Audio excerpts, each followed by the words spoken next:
Bueno, en esta ocasión vamos a hacer la resolución del segundo parcial del reservorio, que es 1, donde la pregunta 1 nos dice, un gas natural tiene la siguiente composición, un componente C1, que es el metano, con su fracción molar de 0,75, un componente C2, que es el etano, con su fracción molar de 0,10, un componente C3, que es el propano, con su fracción molar de 0,05.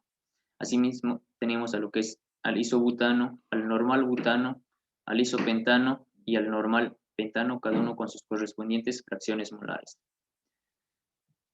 Nos dice que la presión inicial del yacimiento y la temperatura son de 3000 psi y de 180 Fahrenheit respectivamente. Y nos pide calcular en el inciso A el factor de compresibilidad del gas en condiciones iniciales del yacimiento. Como inciso B, nos pide calcular lo que es la viscosidad del gas usando el método de Carr, Kobayashi y Burrow.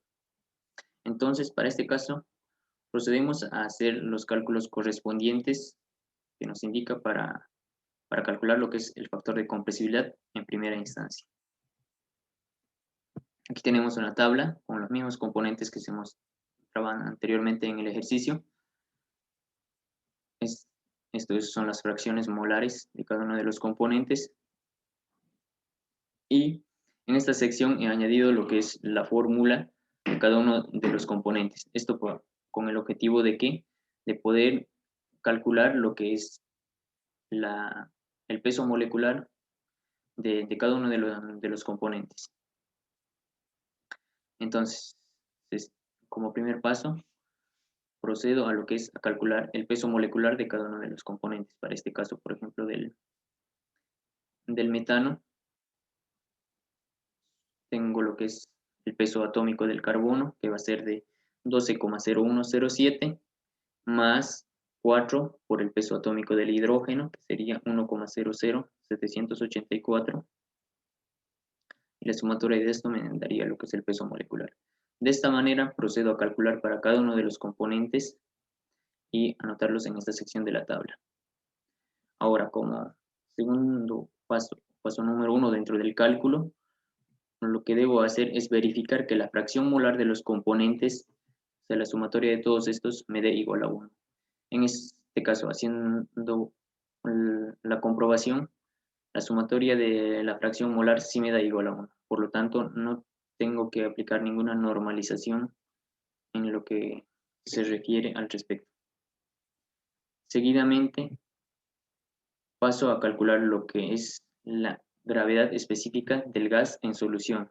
En este caso, nos da aquí esta fórmula.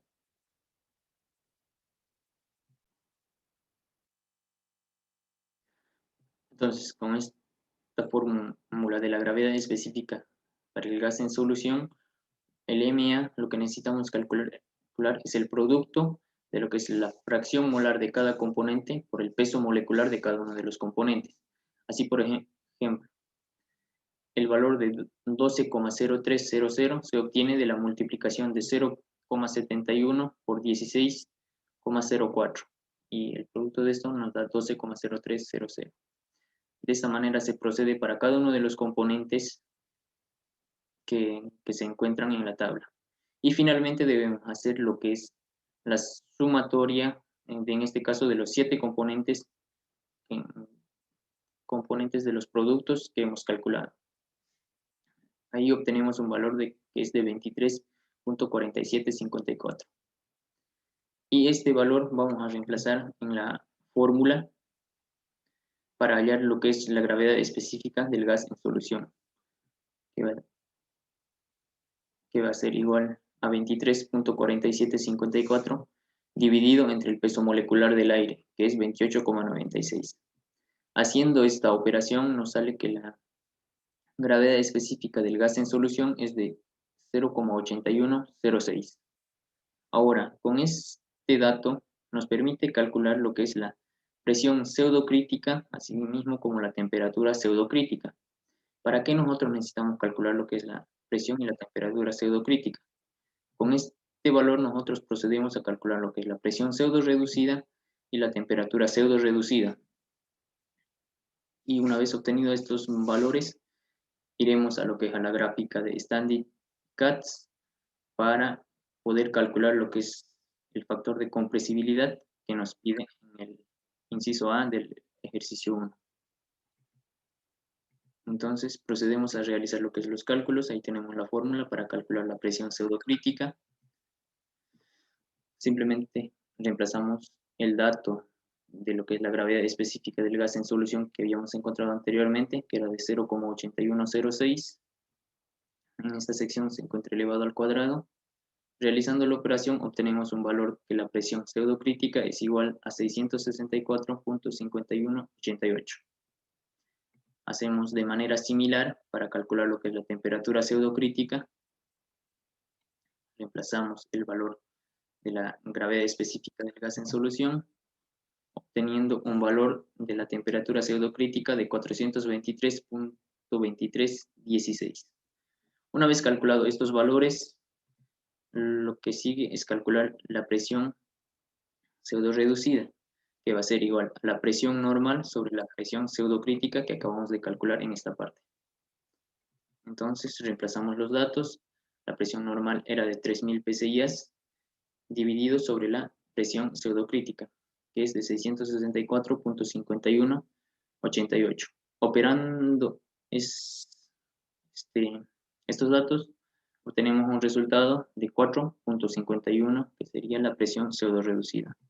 Del mismo modo, calculamos la temperatura pseudo-reducida, que va a ser igual a la temperatura normal sobre la temperatura pseudocrítica. En esta parte hay que tener mucho cuidado que la temperatura normal debe estar en grados Rankine, por lo cual a nosotros inicialmente en el ejercicio nos habían dado en grados Fahrenheit, por lo cual debemos realizar la conversión a lo que es grados Rankine, en la cual obtenemos un valor de 640 grados Rankine dividido sobre la temperatura pseudocrítica, que en este caso es 423.2316 que hemos obtenido en esta parte. Realizando este cálculo, obtenemos un valor de la temperatura pseudo-reducida de 1.5121. Ahora, una vez obtenido estos dos resultados, con ellos debemos ir a lo que es a la gráfica de Standing Cats para poder hallar lo que es el factor de compresibilidad. Entonces, procedemos. Aquí tenemos lo que es la gráfica de Standing Cats. Inicialmente, por ejemplo, la presión pseudo-reducida que nosotros habíamos obtenido a través de cálculos es de 4.51. Se encontraría más o menos en esta sección. Y una temperatura de 1.51, que se encontraría en esta parte. Entonces la intersección más o menos se va a dar en esta parte. Por lo cual trazamos una línea. Tenemos relacionando lo que es a la presión pseudo-reducida, interceptando con la temperatura pseudo-reducida. Ahora trazamos una siguiente línea para hallar lo que es el factor de compresibilidad Z. Y de esta manera ya obtenemos lo que es el factor de compresibilidad, dándonos un valor de 0,79.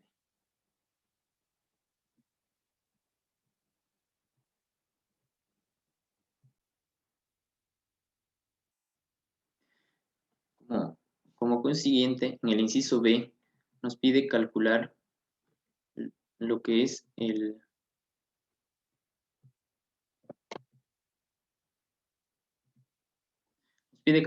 la viscosidad del gas usando el método de Carr, Kobayashi y Burro. Para utilizar el método de Carr, Kobayashi y Burro existe una fórmula que se presenta a continuación, en donde simplemente tenemos que hacer uso de la gravedad específica del gas en solución que ya hemos calculado, asimismo de la temperatura, que ya lo tenemos como dato del ejercicio. Ojo, que siempre debe estar en grados Rankine. Por lo cual simplemente debemos realizar lo que es el reemplazo de los datos que tenemos para poder calcular la viscosidad del gas. Reemplazando cada uno de estos datos, aquí tenemos la gravedad específica que hemos calculado, que era de 0,8106, la temperatura, como he dicho, en grados Rankine de 640.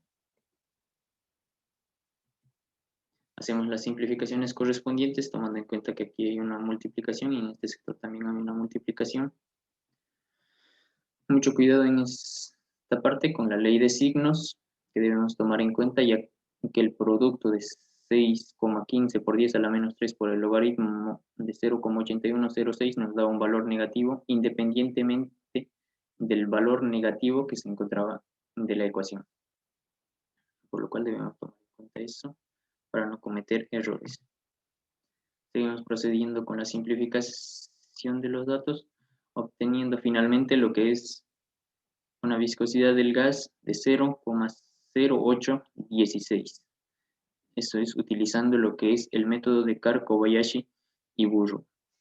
En esta sección no cabe aclarar que no se hacen las correcciones correspondientes que se deberían hacer, puesto que dentro de los datos de los componentes que nos dieron en el ejercicio no existen lo que son los contaminantes. Por eso se calcula de manera directa. Ahora, pasamos a lo que es a la pregunta 2. En la pregunta 2 nos dice, determine el factor de compresibilidad a 2000 psi y 150 grados Fahrenheit de un gas con la siguiente composición. Y nos da un componente, por ejemplo, de dióxido de carbono, que en esta parte sí existe un contaminante con su correspondiente fracción molar. También tenemos por aquí el metano, el etano y el propano con sus correspondientes fracciones molares.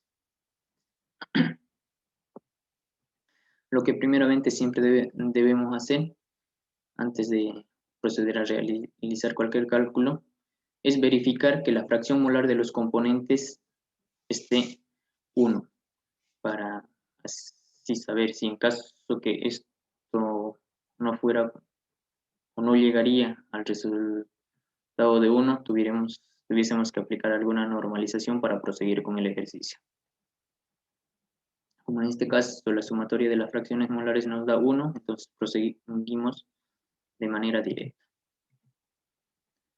Aquí tenemos la tabla con los mismos componentes que nos habían dado. En este sector se encuentran las fórmulas, como habíamos hecho en el anterior ejercicio 1, que nos sirve para calcular lo que es el peso molecular de cada compuesto.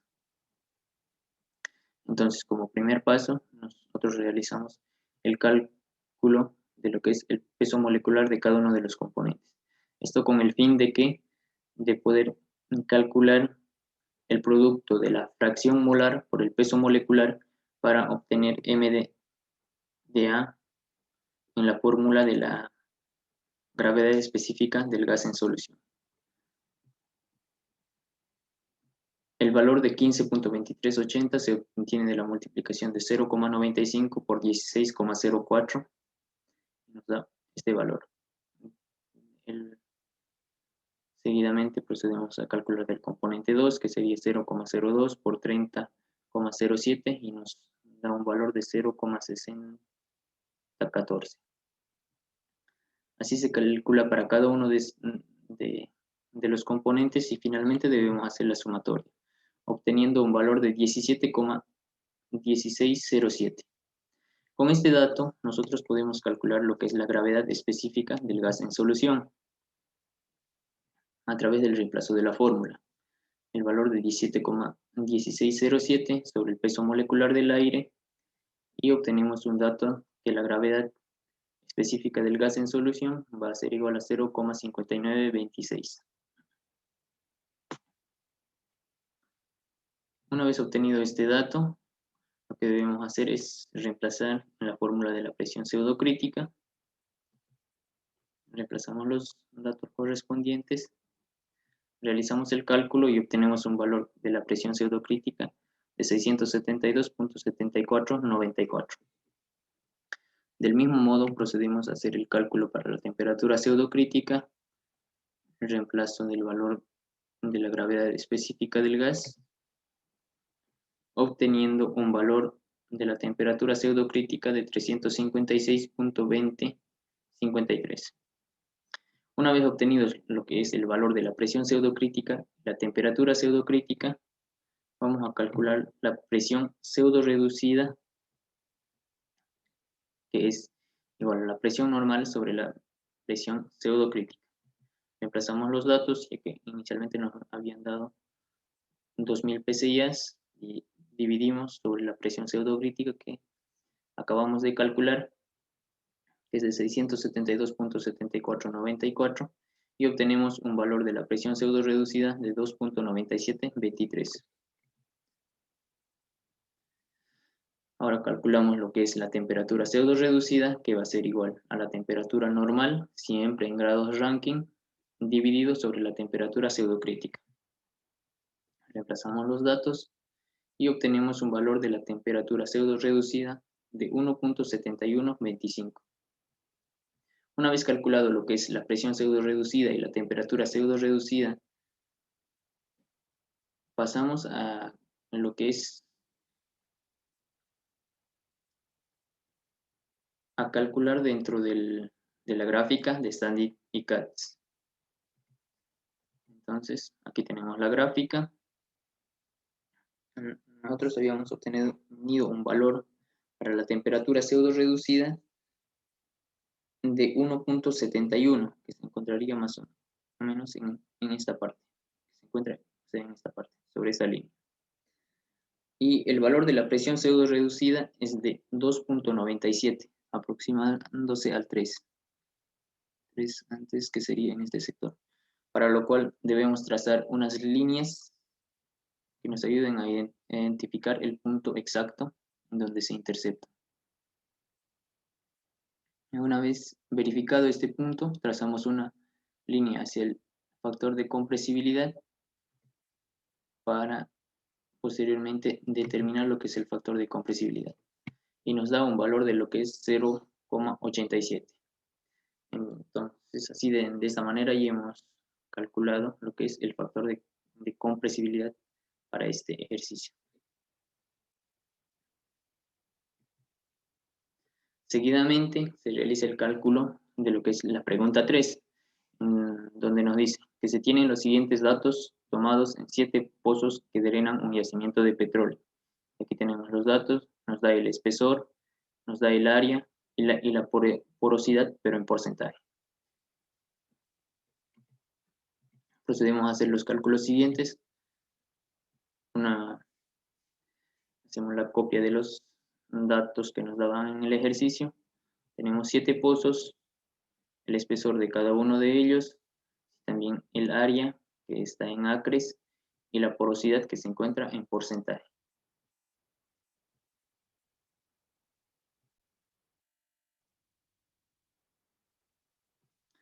Bueno, seguidamente en el inciso A lo que nos pide es aplicar el promedio aritmético para calcular lo que es la porosidad promedio. Entonces, aplicando el promedio aritmético, tenemos la siguiente fórmula. El promedio aritmético va a ser igual a la sumatoria de la porosidad, pero que esté en fracción sobre el número de los pozos de los que se está calculando. Entonces, para convertir la porosidad que estaba en porcentaje a fracción, simplemente lo que debemos hacer es dividir el valor de la porosidad en porcentaje dividido entre 100 y ya tenemos la porosidad en fracción. Por ejemplo, del 28 sería 0,28, del 22 0,22 y así sucesivamente para cada uno de los valores siguientes.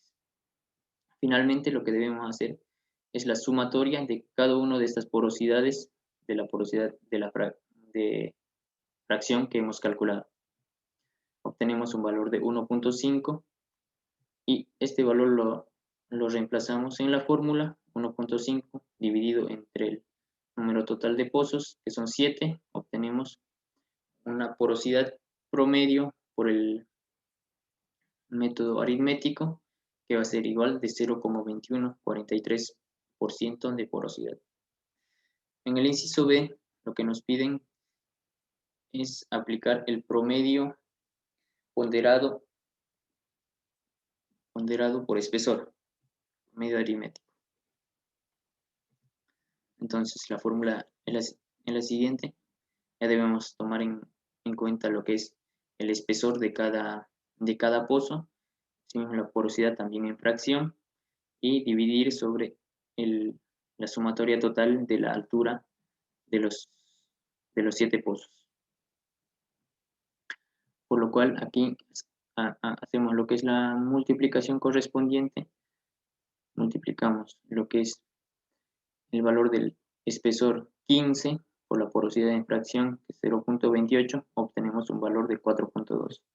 Asimismo, para el segundo pozo, que va a ser de 25 por la porosidad en fracción, que es de 0.22, obteniendo un valor de 5.5.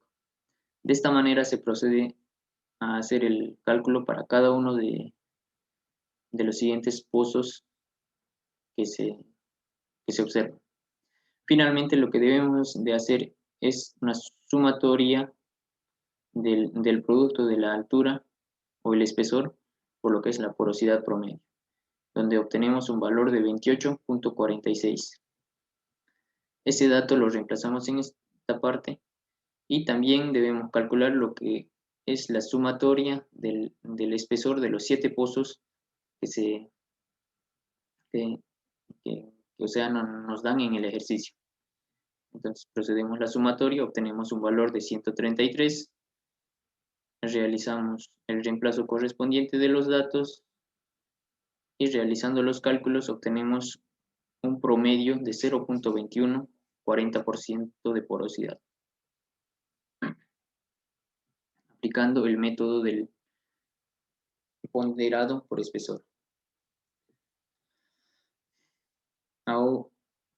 Ahora, como en el siguiente nos pide lo que es realizar la comparación de los resultados. Aquí tenemos una tabla, tenemos obtenido por el promedio aritmético y por el promedio ponderado por espesor. Son valores casi similares que varían en centésimas, se podría decir.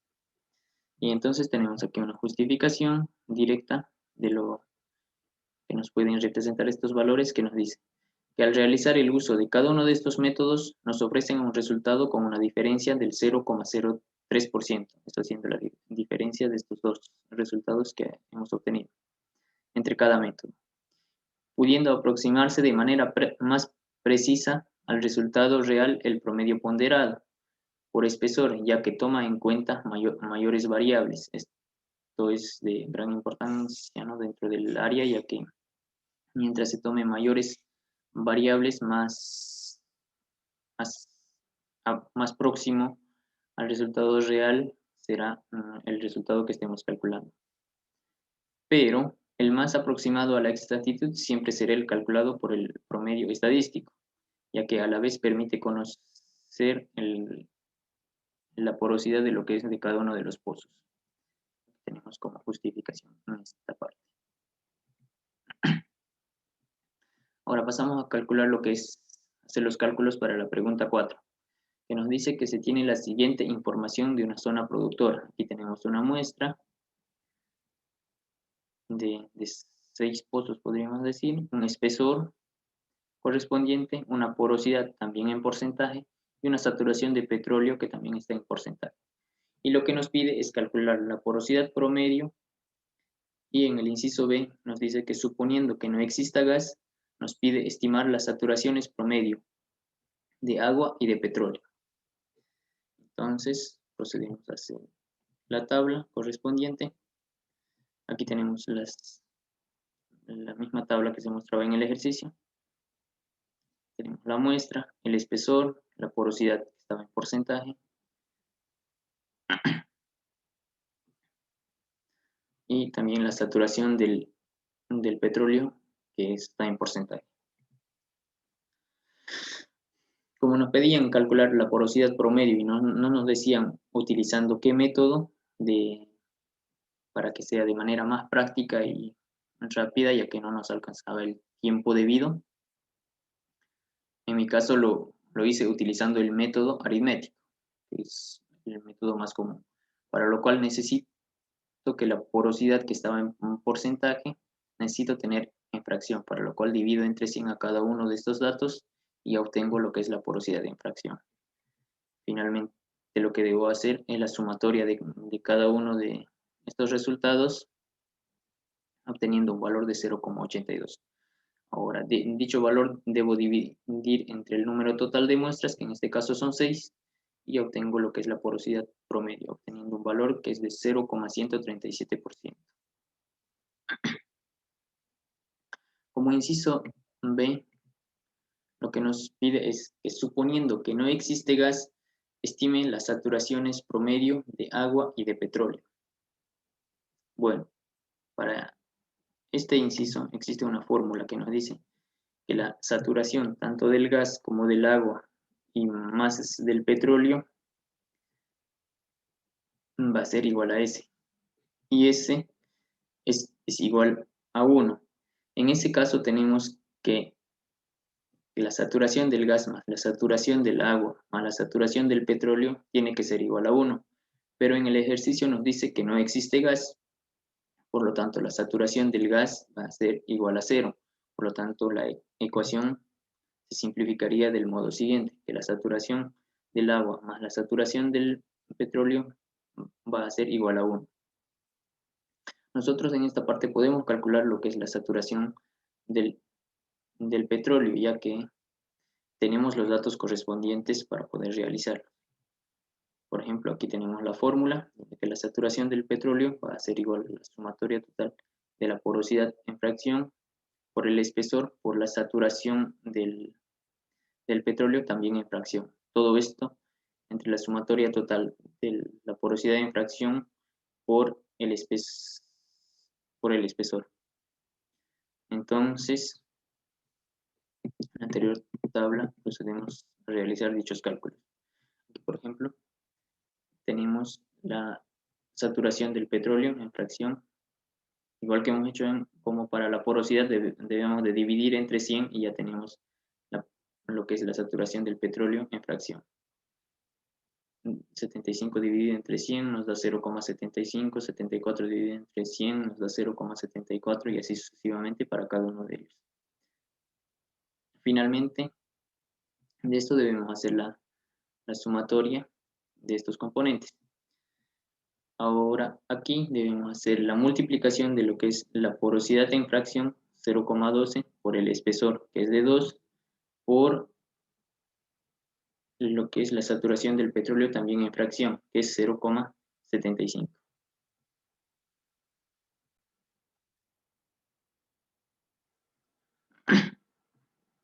Entonces, una vez que hacemos la multiplicación de lo que es el espesor por la porosidad en fracción por la saturación del petróleo en fracción, obtenemos un valor de 0,18 para la primera muestra.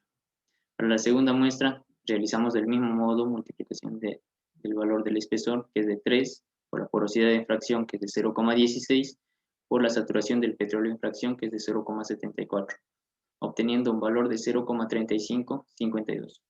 Para la tercera, cuarta, quinta y sexta muestra, el cálculo que procede es del modo correlativo, o sea que es el mismo. Finalmente, lo que tenemos que hacer es una sumatoria de todos estos valores que hemos calculado. Y nos da un resultado de 1,4748. Ahora, para realizar el denominador de lo que era de nuestra fórmula, debemos realizar la multiplicación de la porosidad en fracción por el espesor directamente aquí. 2 por 0,12 para la primera muestra, y nos da un valor de 0,24. Para la segunda muestra, que sería 3 por 0,16 y nos da un valor de 0,48. Así sucesivamente para cada una de las muestras y finalmente hacer la sumatoria del producto de la porosidad dada en fracción por el espesor que se encontraba en pieza, obteniendo un valor de 1,98. Realizamos posteriormente el reemplazo de estos datos que hemos obtenido en la fórmula y operando el cálculo nos sale que la saturación del petróleo es igual a 0,7448. Esto va a ser la saturación del petróleo. Ahora, a través de esta fórmula, como ya tenemos la saturación del petróleo, tenemos otro dato aquí, simplemente realizamos el despeje para encontrar la saturación del agua. Procediendo de esta manera, realizamos el despeje, como he dicho. Reemplazamos el dato de la saturación del petróleo, que es de 0,7448, y obtenemos la saturación del agua, que es igual a 0,2552. Ahora, para realizar lo que es la verificación, lo que debemos de hacer como es la sumatoria de la saturación del agua más el petróleo, siempre debe dar 1. Realizamos la sumatoria y calculando este valor nos da exactamente igual a 1. Bueno, con esto concluiría lo que es los ejercicios planteados en el segundo parcial de reservorios. Gracias.